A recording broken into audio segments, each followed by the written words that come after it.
Leb Acholi, man and again Jackline Ikang of court is show me Chaka Leb Acholi. Gay segment me gina Kwan Leb Acholi. I hope you guys can hear me clearly. Teen, I'm trying my Bluetooth. I know the mic on my laptop is wonky. Yalla, I'm also running my washing machine, so I hope it's not too loud. So Teen, I'm gonna do me a beach title Donyo Pa Arab Itung Ping Mi Sudan. Okay. I'm not gonna read the whole chapter. Chapter about 7 pages, but I can feel heavy. In case I need to comment more, I don't want to read through the whole thing. Okay. And chapter me a biji cover nga kid ma Arab Donyo Kere it is Sudan. Yo Itung Ping Mi Sudan. Okay. Yala ka kidma jo British kidano kede tupin ni Sudan ka dogo kidma large part jo British gipoho actually lo large part jo British opo actually. Okay, so that's pretty much all the topic for chapter Mia Beach. Okay, I think maybe for today, Kenny, Anakwana only one section of this chapter, which is not Danya Pa Arab Itumping Sudan. Okay? I'm hoping to have a guest tomorrow in the morning. I'm crossing my fingers that everything works out. Yes, my Digine from Cameroon. I'm in a net on the similarities more between Leb Acholi, the Leb Mohammed Cameroon, especially Lepa Jo Itun. Jo Itun Gitie part of Jo Biri Cameroon. Okay, so I thought it was interesting when I found out this information. I wonder when I got Jimboli what more join and I mean what similarities what take it between lep to me actually your luo get lep jo pa etun your jo biri me Cameroon. So hopefully not to join it get the time difference meditate. So I'm a bit excited about it. I want to find out more. Ka leba take the similarities. Mogo, you left a tune, you left beauty in Cameroon. Okay. Yala, I'm even when I was in Cameroon, I found out the Joe Mogo ethnic group make the Cameroon more mati under beauty. Bene Lulugine Ikang. Ikang they don't spell with an E. Nyinga Ikang is spelled with an I. Ikang. Group enemy the Cameroon is Central Cameroon under Biri. Group Lalune Kang spelled with an Ekang. So I remember every time that I was at the immigration office in Yaoundé, Cameroon, they always stopped me and said, "Hey, why are you pretending to be South Sudanese? You're Cameroonian." And they would speak French to me the entire time and say, "No, you're Cameroonian. Stop pretending. You're one of us." And I'm like, "No, I'm not from Cameroon. I'm from South Sudan." So that's pretty interesting. I know that some of the ethnic groups in Cameroon, central and northern Cameroon, they're just like us in Sudan or southern Sudan. Chum took the same. There are a lot. There are tiro, there lura, Kwan. Everything, the way they cook it, the way they make it, the way but Wang was similar when I was in Cameroon for a couple of years. So I'm happy to have the guest Didi. Hopefully, I'm crossing my fingers. Everything goes well. Okay. So tonight, because the guest is early tomorrow morning, tonight I'm gonna quarantine you. Okay, I wanna read just one section. Minga, Danya pa Arab itupin mi Sudan, and then the rest of chapter me a beach at Digi tomorrow night. So tonight is Wednesday, October 29th. Still, Irakan, 11:10 p.m. Eastern Standard Time in New York. So let me just read the first do. I hope you guys can hear me clearly. I hope the washing machine, I'm sitting right next to the kitchen. Okay. I hope it's not too loud. Okay. Like I told you, joining up. Sudan obedo lobo madi atiga e Africa. Lobo man, Sudan. Lach ie tie square kilometer. Ooh, I don't know how to say this actually.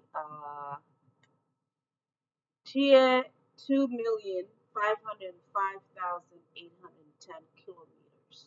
Okay, I don't know how to say that actually, but look me lot can pa Sudan o charigi a large pa Kush, which was from Mia Biro Gipiera Bichel, BC, we Mia De Gipiera Beach, AD.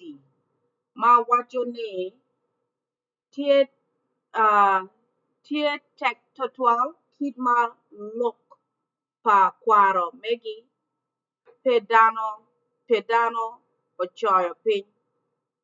So look Totual Car any, Pedano Ochoyo Twin. No, Ochoyo Pin, I'm sorry. Imwaga Aparabur Gipiera Rio, Muhammad Ali, mi Turkish, pa Ottoman Sultan, Ikabedo ma Gilwongo, Istanbul Ondongo, Dong Otiro Maroke, mi Egypt, ma en Bene Oyube, mi Maroke i Sudan. En miro Maro Lobo Sudan, pi Lob Ario, mi Atiel, en miro Nongo, Opi, New slaves, mi achara di mi ario, mi miro nongo dap or gold. Okay. Muhammad Ali would pa Ismail Kamil Pasha, Otero, Lomon, Aparang, I'm sorry, Ilibangwen, Ka Lueng, Ikom, Dano mi Sudan. Duan wajuni, Ikin, Lomon Megi, Onongo Tie, Ayejo, Albanian, Turkey, Magri, Magin Duchu Danomi Lobo Africa, Mamalo, North Africa. Duan Mokena Benawajane, Ikin Lomon Megi, Onongotie, Ea, Jo Egypt, Nyo Masir, E Mohaman, Danomi Egypt, Onongotie, Itel Lachpa, Turkey, or Turks. Okay. Lomon Pa Ottoman Onongodonya, Ilobo Sudan, Tek Tek, Pien, Dano onongo pere gi jami lueng matek. En to luakpa shaikia oteme totwal mi luenyi kom jo arben. Chi gi gumaraj gino luenya ikom dano megi gi pala ma bucho ma pe timo gimo.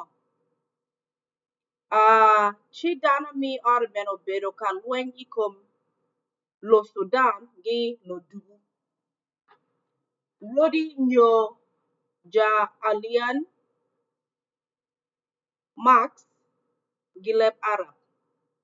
Mi Berber kachiel gi Rodi ma kwa idok nam White and Blue Niles.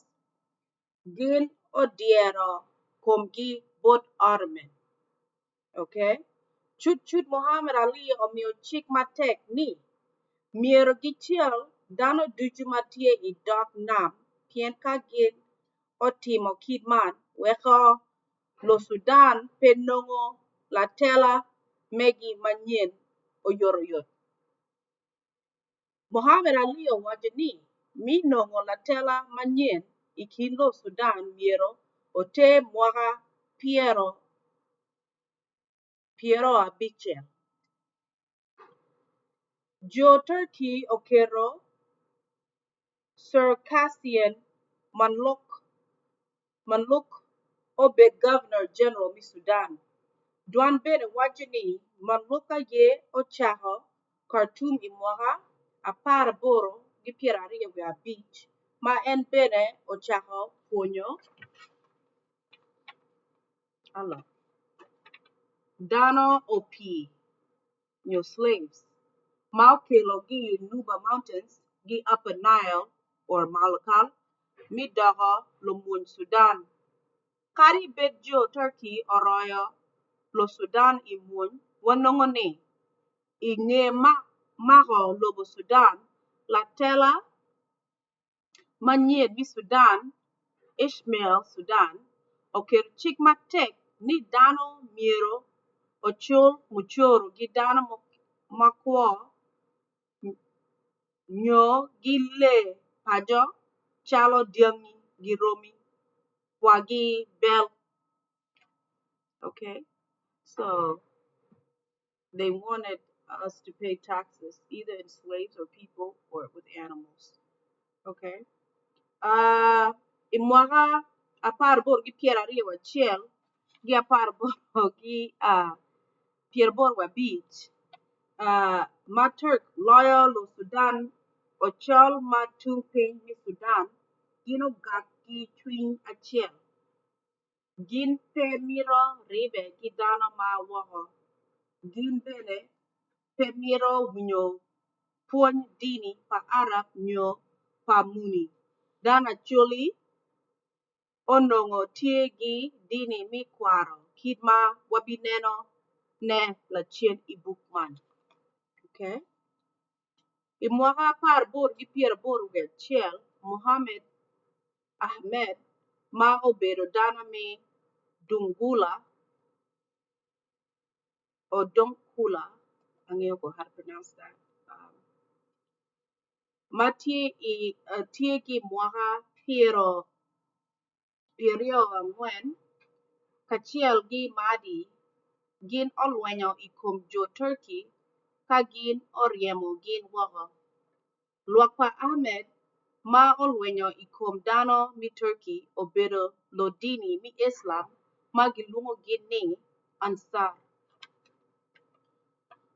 Mohammed Ahmed gi Madi olwenyo i kom jo Turkey pi mwaka ariyo polo from apar bor gi piero bor wi achiel wi apar bor gi piero bor wi ariyo. Chil achien gin oloyo luny.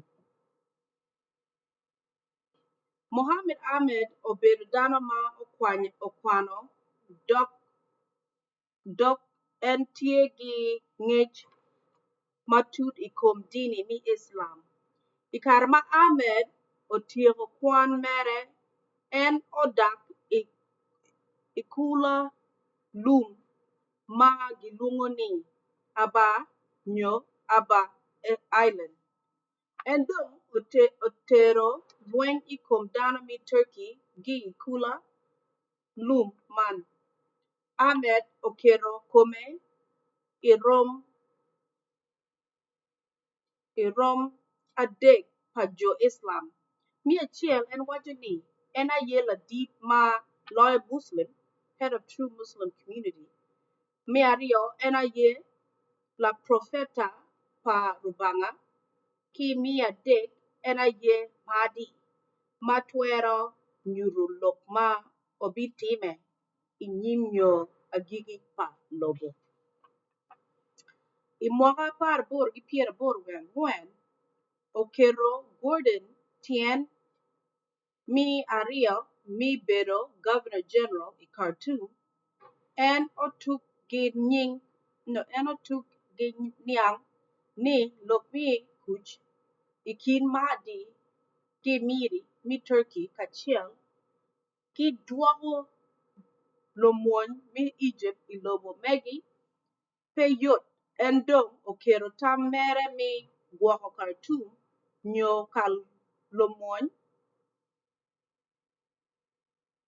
mokene obino gi i Britain. Okay. I ng'e man Muslim dong ochako loyo tung malo mi Sudan.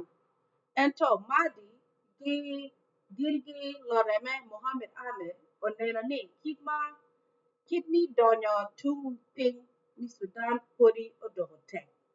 Mod Khalifa Abdallah ma en bende obedo laluk ko o tien Mahdi ochako donyo i tung piny mi Sudan. Okay? Khalifa Abdallah en mochako donyo Southern Sudan. Dano ma woko ochako donyo i lobo Sudan Dana ma wako ma o chako donjo i lobo Sudan obedo dana mi Turkey kit ma wa bedo ka neno ne malo kany. Ka Arab olubo ng'egi Turkey donjo ka jo Arab moko olubo ng'egi don dwan wacho ni jo Arab ma odonjo i lobo Sudan gin obino gi kabedo adek: Saudia, Libya gi Egypt. Gin odonjo i lobo man pe ki lweny ento chalo dano ma locat gi dini. Gin odonjo i Sudan gi yo tung malo mi Sudan. Okay? So they're using trade routes mogone mi donjo i Southern Sudan. They didn't use invasion through other routes. They came through Sudan. Lochat pa Arab peo gale. Gin ochako nyumo Latin anyira ochol or African. Nyuma anyira ochol peo bedo yot bot Arab. Pien chikwar pa chulio kwero ni remo pa miero ochit wako. No, ni remo pe miero ochit wako. Matien lok ne Latin achuli miero gin onyome gi kingi keken peki lorok. Gin ma oweko lo diro acholi oye ni Arab onyom Latin anyira ochal. Wan pe wan yang. Chi dwan wacho ni nyom man obedo tung achiel ma inongo ni cho mi Arab nyomo anyira ochal ento awobe ochal pe nyomo Latin anyira Arab. Dano mapol tamo ni gima weko Latino awobe ochol pe obedo ka nyomo Latino anyira Arab pien lo chat pa Arab gin obino labong mon ki Latino ki ilobo Magwi. Okay? Only the Arab men married anyira from Acholi or blacks. Okay? Because they didn't come with any women and children. So men could not marry the men who came to do trade or sell or whatever it is they were doing. Okay? Nyomo kelo wat matek i kin Arab ki ochol man bene omiyo kare bot Arab mi puonjo dini mi Islam i kin dano mi ochol. Jo Arab ochako puonjo dini megi bot ore mari gi yweri ka gin bene omede gi puonjo dini i kin ruoth makwo i tung malo mi Sudan, Northern Sudan. Dini Islam onia i tung piny mi Sudan i ng'e mwaka 14 man 14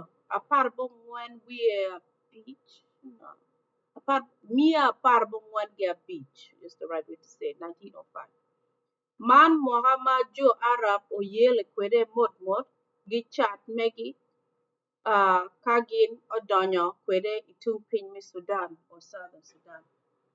No Sudan ma tung piny pe ojolo Arab ki chuny achiel pien dano ma onongo kwo kany gin onongo dano mager dok pe gin miro ni Arab nyo kaka mokeken mapat ki ochol miero odony bodgi.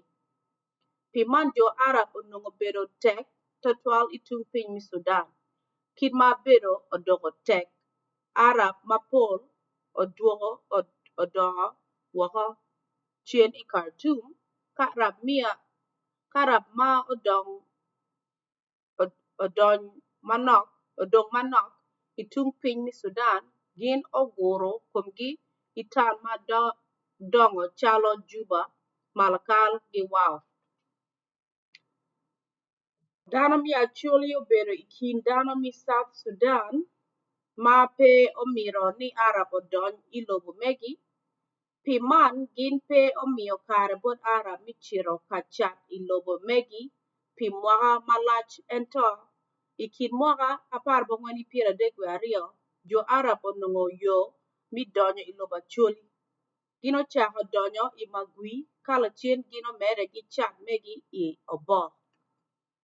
Donyo i Magwi odogo yot bot Arab pien man bene obedo kal madid mi chiro ilobo Acholi gi mi ario pien kal paruoth count mi Acholi tie kany.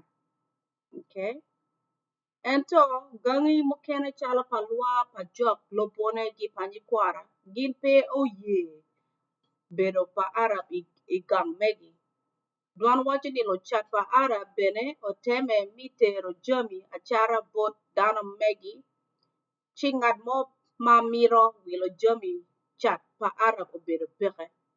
Ikara malo chat pa Arab gin oneno ni dano pe wilo jami megi adai gin oduogo kumgi i Magwi ki obo kama dano wilo iye jami ata. Okay? Piman oweko odogo tek bot Arab mi nongo kare mi chako ponyo dini Islam iki Acholi. Okay? Kit malo diro Acholi wacho kwede ni chake i mwaga ma Arab odonyo kwede i lobo Acholi nyo kwede i mwaga apar bongwan gi pier boro wi abiro lotino mi Pajok gi agoro keken ma odogo Islam. Dano ma odogo Muslim i Pajok gi agoro ka oribo duchu pe piero adek. So only about 30 people approximately Magwi can convert to Islam. Okay? Arab omaro gero ot lega Magwi lungo ni mosque e kabedo ma dini megi otiro donyo ye. Ento kari bed Latino Pajok ya gor mokena ojolo dini mi Islam wanongo ni.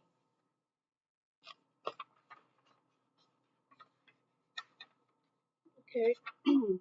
Wanongo ni ti mwaga ilibario gia bongwen or lega pajo Islam pere iloba Acholi. Man aye kit ma oweho tin dini mi Islam onya kwede ikindano machon ma kwo tung ping ki malo mi Sudan. But none in Acholi land now. In Southern Sudan. Imwaga apar boro gi pier bongwen wa boro gamente lo loch lobo mi British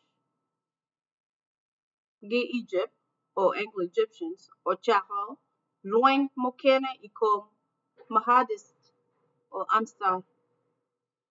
Luakpa Ansar Kong o gale manok i lok mi lueng kala chien gin otero lueng i Egypt i nino dwe mi adek mi aboro mi dwe mi adek apar boro ki pier boro we bongwan.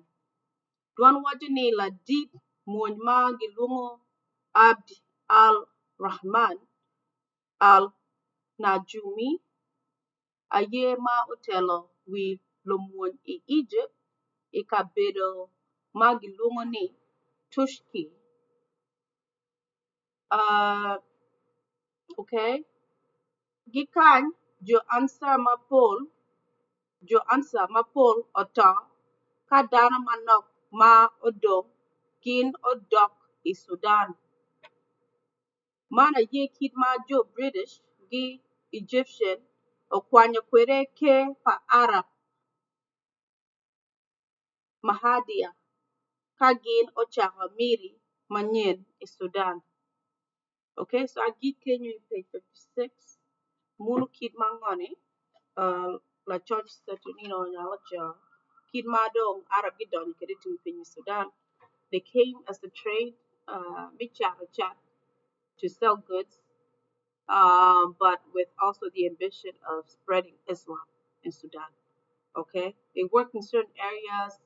It didn't work very well in the Acholi land in southern Sudan. Eventually, they were able to penetrate because they were able to sell in Magwi. Magwi was a big town for selling goods. It's a marketplace. But it seems only about 30 people at the time had converted. And then they started building their mosque around southern Sudan, or at least in Magui. But now, if you go into southern Sudan, up until 2009, uh, the author here is saying that there's no mosque in any part of Acholi land in southern Sudan today. Okay, so that's what happened. How they were able to penetrate southern or Acholi land in southern Sudan.